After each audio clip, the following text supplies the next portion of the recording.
আসসালামু আলাইকুম ওয়া রাহমাতুল্লাহি ওয়া বারাকাতুহু। মুহতারাম হাজিরিন কিরাম, আমার জন্য আপনারা সবাই দোয়া করবেন। আমি কলকাতায় যাব 6 তারিখে। আপনারা সবাই যদি দোয়া করেন, ইনশাআল্লাহ আল্লাহ পাক সাহায্য করবেন।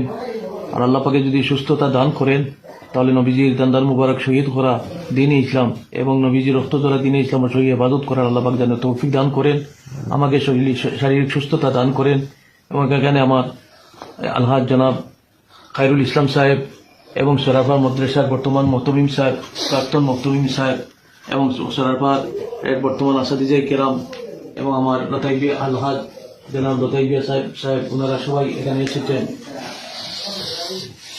আপনারা সবাই আমাদের জন্য দোয়া করবেন এবং আমিও আপনাদের জন্য দোয়া করব। আল্লাহ পাক যেন সরাফার হুজুরের জন্য আপনারা সবাই দোয়া করবেন। আল্লাহ পাক এই বয়সে হজরত আমাকে দেখার জন্য এসেছেন, যার জন্য আমি অত্যন্ত দুঃখিত। আল্লাহ পাক হজরতের শারীরিক সুস্থতা দান করুন এবং মরহুম আমির রশিদ সানি রহমতুল্লাহ আলাইহি আল্লাহ পাক দরজা বুলন্দ করুন।